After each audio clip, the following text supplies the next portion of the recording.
All right, glad to have you back. Also in the week, the federal government, through its agency, the Federal Competition and Consumer Protection Commission, FCCPC, issued a one-month moratorium to traders and other market stakeholders involved in exploitative pricing to crash the prices of goods. Or the newly appointed executive vice chairman of the FCCPC, Tunji Bello, said this at a one-day stakeholders engagement on exploitative pricing on Thursday here in Abuja. Well, according to Bello, the commission will begin enforcement after the moratorium. He said that the move was to address the growing trend of unreasonable pricing of consumer goods and services and the unwholesome practice of market associations. The commission said it discovered in one of its findings that a fruit blender known as Ninja was being sold at a popular supermarket in Texas for $89, that's about 140,000 naira, but the same product was displayed for 944,999 naira in a supermarket in VI Lagos, that's Victoria Island. That's about 9 times. Well, according to FCCPC, under Section 155, violators, whether individuals or corporate entities, face severe penalties, including substantial fines and imprisonment, if found guilty by the court. The commission says government was aware of most of the problems raised by the market stakeholders and is addressing them, but calls on the traders to stop their gang up to exploit consumers and put unnecessary pressure on the economy. Well, to help us dissect this particular issue, we have with us in the studio a finance and economic expert, Dr. Akin Ogunsola. I think I got that right now. Yes, well, correct. Akin today, Ogunsola. Right, glad to have you join me. I was going to say this morning. I'm always on the morning program. Thank you. It's my pleasure to be with you again. Yeah, my pleasure to have you. What's your sense of this deadline? Is Tunji Bello just blowing hot as a newly appointed EVC of FCCPC, or you think it means business?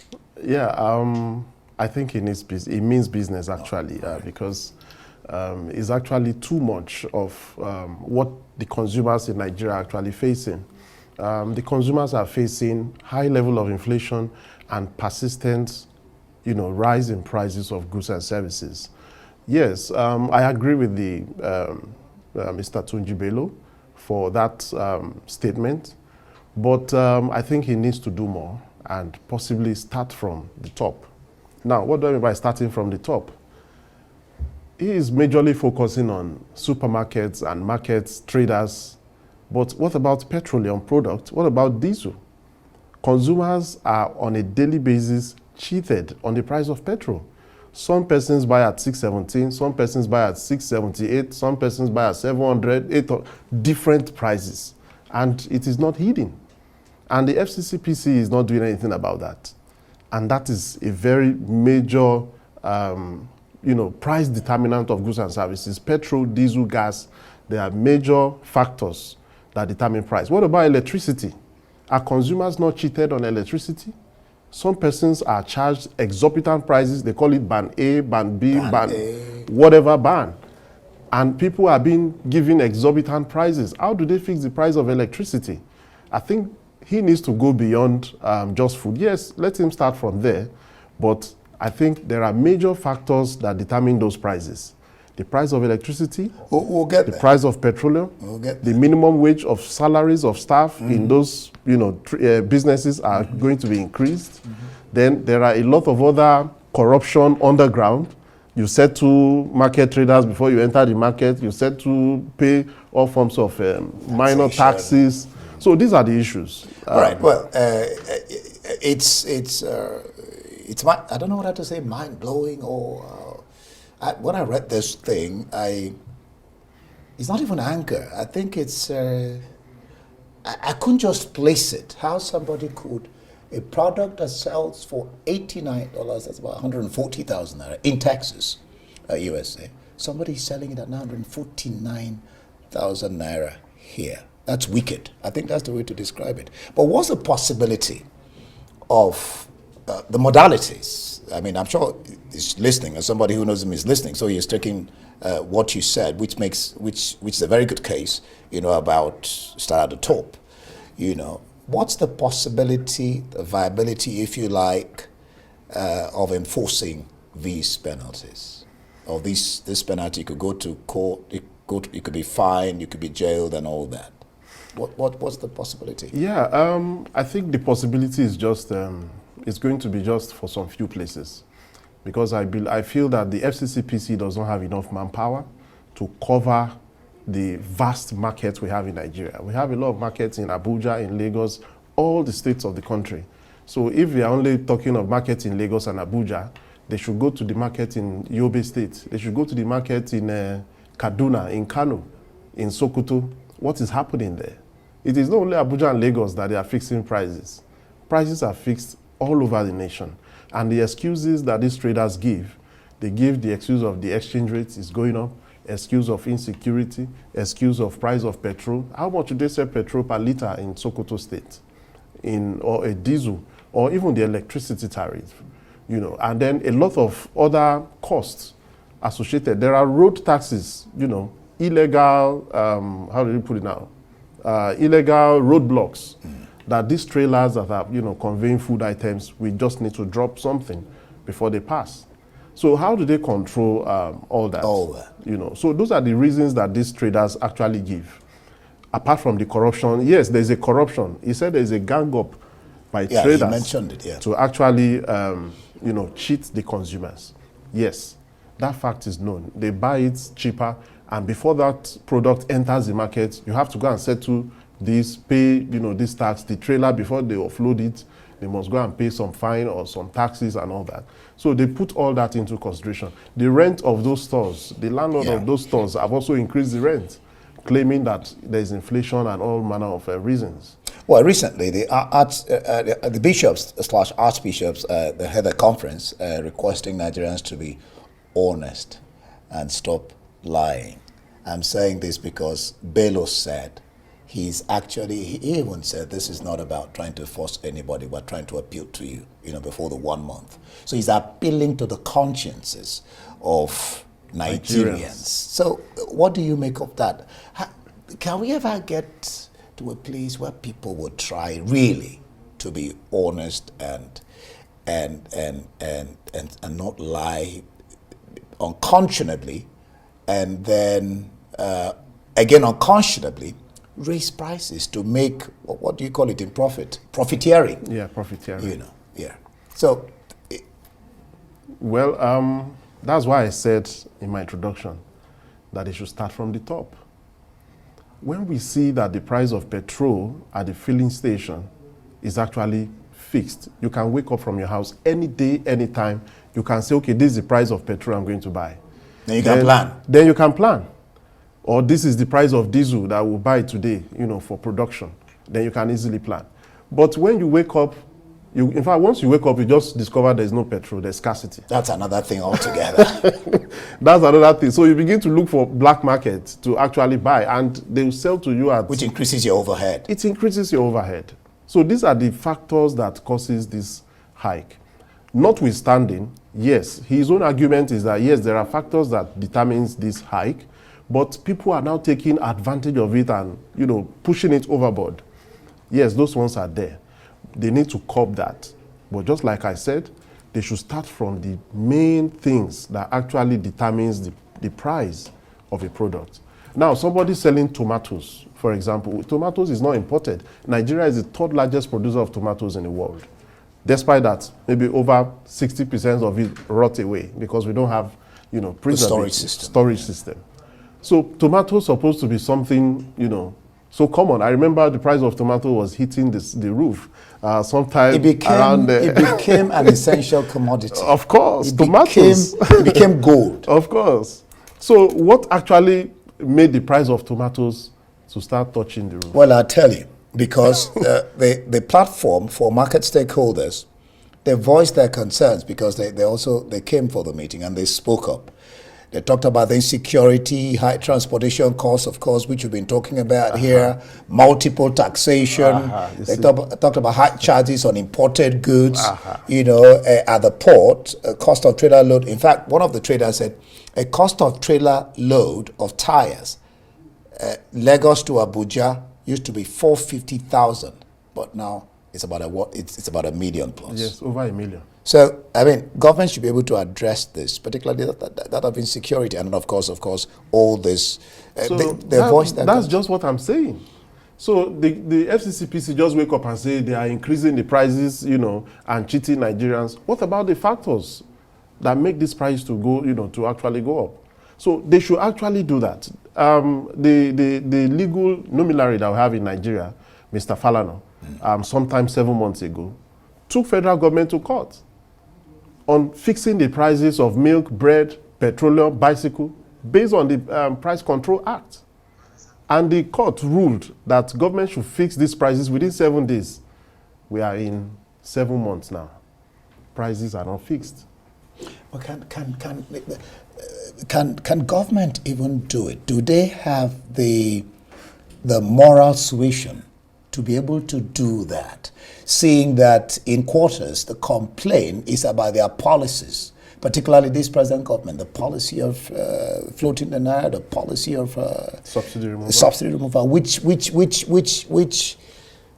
is causing the chaos. That, let's put it like that, all over the place. So do they even have the moral suasion to be able to do that?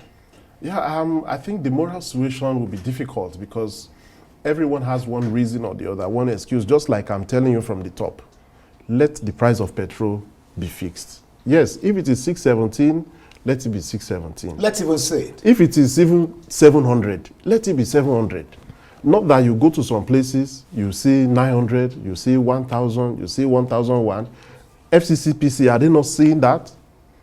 Are they not noting that price of electricity is going up, that even federal government is saying they want to subsidize for hospitals? Yeah, and schools. And schools. So the other people that are not hospital and schools. What do they do? Like you and I. Of course. All right. Well, the Association of Nigerian Traders, the chair, is suggesting that task force should be involved to create a task force to involve the association in enforcement. I think that will go a long way. Yeah, I think he needs to strategize more. He's just, trying to settle down. He needs to actually consult widely. Probably he can, raise an ad hoc, like the Peace Corps can be collaborated with, to go around to, have a widespread of monitor and enforcement, because that's actually the problem. The problem we have is enforcement. Yeah. There is no law, there's no enforcement agency on prices. So if he can collaborate with maybe a Peace Corps or, one other or two other organizations in Nigeria, so that he can have a stronger, enforcement. The people he has in the FCCPC, they cannot cover the 36 states from the findings I've done. Yeah. So they need more hands, they need more collaborations. Maybe within the next 1 month that he's still appealing to the conscience, maybe he will be strategizing. To begin to cross the T's and dot the I's. I'm sure he's listening to you. I hope he's listening to begin to cross the T's and dot the I's on how he can strengthen enforcement, monitoring from the producers directly, and also the chain of the wholesalers, the retailers, down to the final consumer whom they say that they are actually protecting. They have to be part of the chain. At every stage, some persons will be at the producer. The point that the producer is selling to the wholesalers, there will be an FCCPC agent watching. Then from the point of the wholesalers to the retailers, they should also be there to watch. So that if there are any barriers, like these taxes we are talking about, FCCPC should be able to clear those people. If there are taxes they pay on the road, they should be able to find something to do about it. Because the issue of multiple taxation. So who is going to go into business and be making losses? Yeah. So if the enforcement is too much, it will also cause shortage. Yeah. Because everybody will leave the market and say, let's look for another business to do. These people have blocked this place. And that will be another problem altogether. Another problem. So he's trying to solve a problem. You create another creating one. Another one. Real wisdom has to be applied here. Exactly. In the way they go about it. But there's an interesting, something I read yesterday which is quite interesting, and that borders again on honesty and lying and people having a conscience and trying to use their conscience. Recently, Bua, the BUA, he said he sold 1 million tons of cement to dealers at 3,000 naira each. You're smiling. I think you know about it. He sold 3,000 naira Then they turned around to sell the same product at between 7,000 and 8,000. That's horrible. Yes, I'm aware of the case, and Bua had to say, no, if FCCPC cannot control this racketeering or profiteering that these people are doing, I rather sell higher. Yeah. Because I also, you know, what he's doing is how did he put it? He said is subsidizing. Yes, he was subsidizing for them, and they were making more profit. So that's why I said the problem is enforcement. Now, government was able to, you know, negotiate at the level of the production and say, okay, you know, Bua Cement, can you subsidize, you know, price of cement? But FCCPC or government is not there to know how much the final consumer is actually paying. I'm sure they will know from their investigations, but enforcement is not there. It's just nil. It's not there. So it needs to strengthen enforcement, strategize more. We actually need a price control in Nigeria. Why don't we? There's a popular saying in Nigeria, they say whatever goes up never seems to come down. Have you ever seen anyone? So the FCCPC needs to change the narrative. Thank God we have a new capable man on seat. He needs to actually strategize more and let us change the narrative. When inflation begins to nosedive, just as we are experiencing now, let us also see prices begin to drop. We saw the price of meat drop from 6,000 to 5,000, now it's back to 6,000. So we see all this fluctuation, inconsistency, instability in prices in Nigeria. They need to do something about it, and they should start from the top. They should start from the price of petrol, price of diesel, price of electricity, and also provide security. So that these are the factors that actually determine the price. They should also, you know, go into the issue of rent. Yeah. Landlords we just wake up and write you a paper and say, we have increased the rent. Have you experienced it? I mean, it's horrible. What is FCCPC going to do about that? Will they be there to see when the landlord is writing the agreement to the tenant? Will FCCPC be there? Or, okay, FCCPC will say, okay, if you are a tenant like that, please come to our office and report and all that. The landlord will tell you, if you cannot pay, leave my property. And you see somebody else coming there. Immediately, ready to pay higher than what you're paying. So that's what we see in Nigeria. Oh boy. I think we're going to leave it there. It's been interesting discussing with you, Dr. Kintunde Ogunsola, on an economist on this. When I read about it, hot the news, it was interesting that at least somebody. That was why I asked the first question: is it just blowing hot, or because he's just coming on board, or does it mean business? One hopes he means business. Yes, it actually means business, but it can turn to blowing hot if he doesn't play, you know, his cards. Strategize very well. Very well. And just be nice. And what we should also add, because of what the marketers have raised as issues, it's neither here nor there that the carrot and the stick. Of course. You know, because if they give you these reasons which sound cogent, apart from the people who are downright trying to cheat the Nigerian out there, I mean, that's a different case, you know, which is said, but there are people who are ganging up. So aside those ones, they must be able to use carrot and stick, look at the reasons they are giving and see how they can also a little to the left, a little to the right, so we can meet at a point. Exactly. And that's why I say they have to start from the input. The input is the cost of production. The cost of selling is actually rising. So many stores, just like I gave example, they are paying rent for their stores, for those of them who are renting. After these taxes, after the price of, you know, transportation of these goods, then after you now talk about the exchange rates that they are going to, you know, reload again and, you know, get the product again, then you now talk about the insecurity. You know, they have to pay security again to watch after the store so that somebody don't break into it. And then the salary of the workers, they need to increase it because federal government have said 70,000, you know, is the minimum, is the benchmark. So these are the costs. There's no lights. They have to look for fuel or diesel to power the place. You give yourself water, you give yourself water, lights, and all that. These are the costs, you know. And then the bigger one, the tax organization, FIRS, the State Inland Revenue Service, they come again knocking at your door. The local government will come to tax you on the same business. So how do you survive on that business? Well, I know that the government has talked about, that's one thing they have to really deal with. The government talked about Multiple taxation, clearing all that out. One hopes that from September. Yeah. So we'll see September what happens. Is just few hours. Tomorrow. Few hours. Yeah, a few hours. Nothing but tomorrow. All right, Dr. Akintola, Thank you. Thank you so much for your contributions on the program.